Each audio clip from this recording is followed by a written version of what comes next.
Sport on RTE Radio 1. Mike Ross is in with us. Technically, you're here, Mike, to take us through England against Wales, which is kicking off in about 20 minutes' time. We are going to talk about Ireland, but we should really start with this victory for Italy over Scotland in Rome, 18 points to 15. This is not a poor Scotland team. How significant is this victory, do you think? Because Italy have had big wins in the past every now and then and haven't really built on it. Could this be the start of something? Yeah, I mean, Italy need to find consistency, right? And watching that game, I caught the first half and then I had to come in here. They're really smart about how they went about their business. You know, the first try from Lina was just the pure. You know, the coaches had done their scout work correctly, identified there was a big hole in the backfield, and they poked a kick through, and he went over on it. You know, then it started lashing down, and like I was honestly worried players were going to start drowning at the bottom of rucks, you know, because it was coming down so hard. But they stuck to the task, and crucially, they took their points. You know, a couple of times they had an option of in front of the sticks. You know, other teams might have taken a scrum or a tap penalty, but they just took the points, thank you very much, and moved on. And they only won by 3 points in the end, so it kind of shows the importance of it. I was saying to Joanne, because over the last, say, 10 years, they often had heroic performances where they led for 60 minutes or whatever and got caught in the last quarter. It was good to see them hang on. Yeah, and, you know, I mean, there's been a lot of talk over the years, should we, you know, relegate Italy and bring in someone else? And for one, you can't, because, you know, they're Six Nations shareholders, so that's out. And two, you'd be getting rid of the best away trip in the Six Nations. These are the important things. But like three, but they're like they've really strengthened, you know, and in the last number of years. I mean, I think we sent over Stephen Aboud, you know, or we didn't send him over. He went over and he really brought on, like, their under 20s are now really good. Yes, you know, and they've beaten us a few times at under 20 level. So you're kind of seeing the fruits of that coming. And I think, you know, look at their midfield. You know, Mencello and Brex, probably one of the best midfield combo pairings in the world, you know, and then their scrum has gotten better and better, and it was a key part of them winning today. And that is a little bit worrying to hear you say those two particular parts, because are Ireland struggling a little bit around centre at the moment, and certainly have been struggling. Probably did better, actually, as it turns out, in the scrum on Thursday evening, but have been struggling in general recently. Look, I think everyone's looking at the game through the lens of the South Africa match. You know, and South Africa are probably one of the only teams that has a cattle to do what they did, you know, in November. Okay, I think the rest of the other teams, you know, international teams, be fairly even in that department. But you know, that said, I mean, I was looking at the Italian scrum, and they look quite South African tactics. You know, trying to get through the hooker and splinter the scrum and drive it back, and it worked out well for them.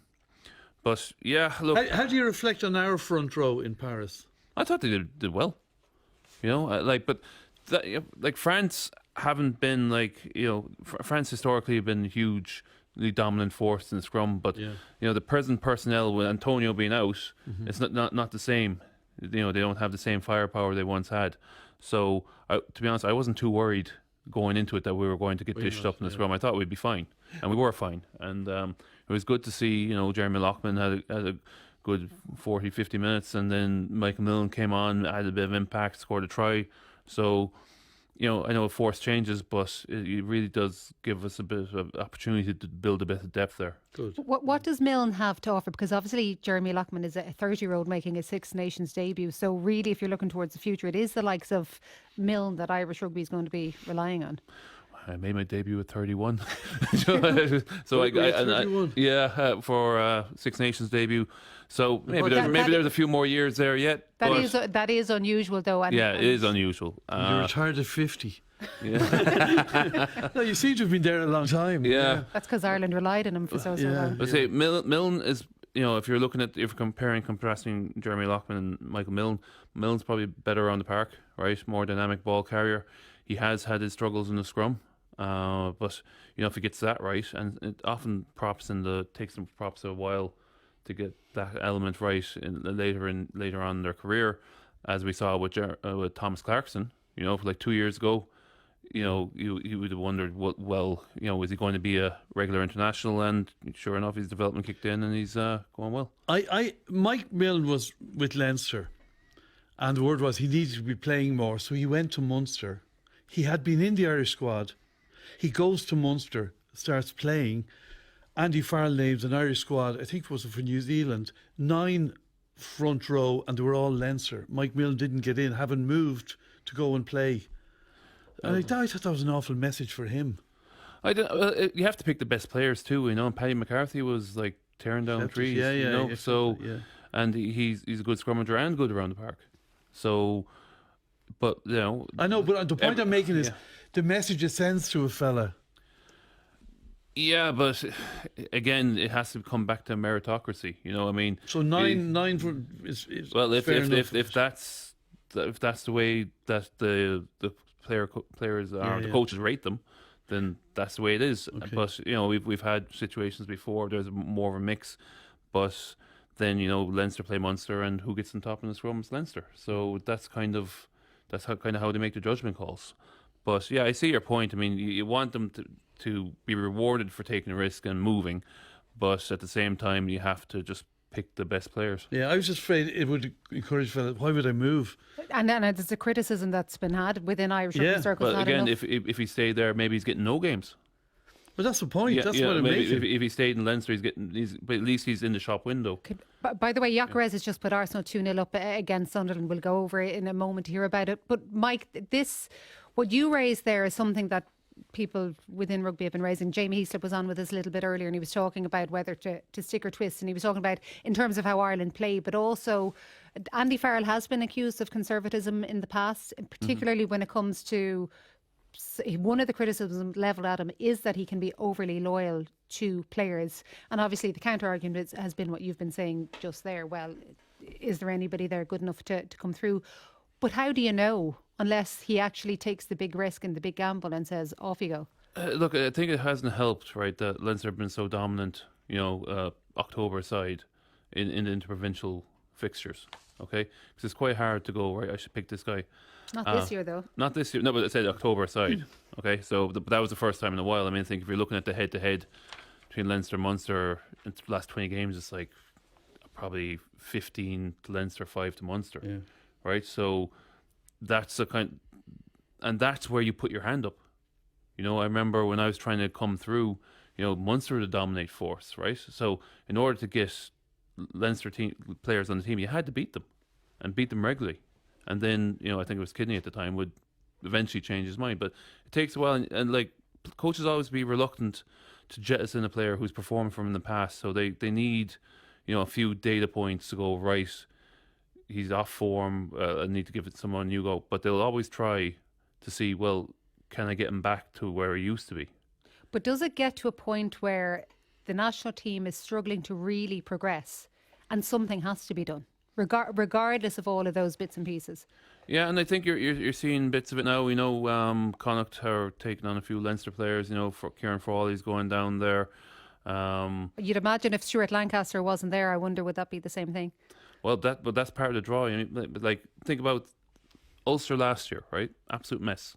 Okay, Richie Murphy came in. They were struggling. People are calling for his head. Now look at them. You know, so sometimes it takes, and I expect the same thing to happen with Lancaster down in Connacht. It takes time for a coach to put his imprint on a team. You know, so I fully expect when this time next year, Connacht should be flying it. There's a whole thing there about are enough players coming through the other provinces without Leinster young fellas going to the other provinces, which is a broader element for the development of the game going forward. It's I see. I think that the pivotal thing really was, you know, the development pathway switched from clubs to schools, right? And Leinster's always going to win that because they have so many schools here, and there's so like. But they've lots of money in their schools. Isn't that one of the things as well? Though. Well, there's a bit of that, but it's overblown, right? Because there's been articles saying that, you know, my son goes to Michael's, for example, right? And someone said they spend $2 million a year on the rugby program. They don't.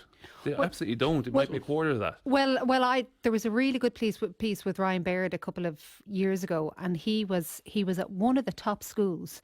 And he said he only came through when he switched to Michael's. So he was already playing with one of the top schools. but it only worked from when he did go there. I mean, the money is there and the coaching. It may not be the figures you're hearing, Yeah. but they are able to afford to bring in the sort of coaching and even individual coaches that perhaps other schools can't. So like I've been there on the ground floor, shall we say, and like I'll give you an example. So my son, he's on the junior cup panel, okay, and the coach is a teacher, right? Michaels do have a dedicated S&C coach, and they do have a director of rugby, Andy Skian, but like a lot of the specialist coaching is actually former pupils coming back and helping out. Like Jack Boyle would be down there, you know. He's got Herbie, hasn't he? Yeah, Herbie, absolute beast. Yeah. But it's also the focus that's put on it, and I could, like, as a Munster man, you know, watching it, the prestige of the Leinster Junior or Leinster Senior Cup is what drives the whole thing. So is that replicable in other provinces? Probably not, but you probably, like, I say it's probably replicable in Ulster because they have a fairly strong school system up there. Connacht, no. Munster, no. They have to kind of, and as you see it, they're putting in, you know, development centres around the different counties, but there has to be, I think there has to be more cooperation between the clubs and the schools, because like I coach Bective under 15s, okay, so a club, so I can see both sides of it, and the amount of touch points they get in the school in terms of coaching is far exceeds anything you'll get in the clubs. And that's why they develop. Like, I watched my son go into Michael's and his development took off like a rocket because he was training 4 or 5 times a week. And you just can't do that in the clubs. You're not going to get the people, but in the schools you have them there. In some schools, does the IRFU have to do something to make sure that it is, I can't say the word like you can, replicable all over the country? Well, you have to look at what the situation on the ground is, and, you know, make most of your advantages. Like, I would really like to see, for example, and maybe this happens, like, what if, you know, Cork was sending coaches into Christians or Pres, you know, that kind of way, you know, and then I'm assuming. I assume that happens. I don't know. I'm not. But I went down to watch Christians play Michaels, and a few ex-Cork teammates were coaching them. You know, so it was nice. That was nice to see. Do you know what struck me this week based on that? Connacht scrum half Matthew Devine is switching to Ulster next week, and he's a Galway. He's Connacht. He's Ballinasloe, I think. Like Connacht, when they do bring someone through, and then he goes off to somewhere else, that's a sickener, isn't it? Yeah. No, he's a live wire. You know, I watched. Yeah, I know, but it's so tough quick. That you can't hang on. It is tough, but like, why couldn't they hang on to him? You know, and like the IRFU rules being what they are, the provinces can't outbid each other. So clearly, he thinks he's going to get more game time. Well, he played under 20, did he? I think with Richie Murphy. Probably, yeah. So there's that connection. The other right half up in Ulster has an even stronger connection to Richie Murphy, however. Yeah. He does, yeah. Da. Why are you playing him, Da? We'll be back to Mike in a moment. We will talk about England and Wales as well, but let's go to what's happening in the Premier League.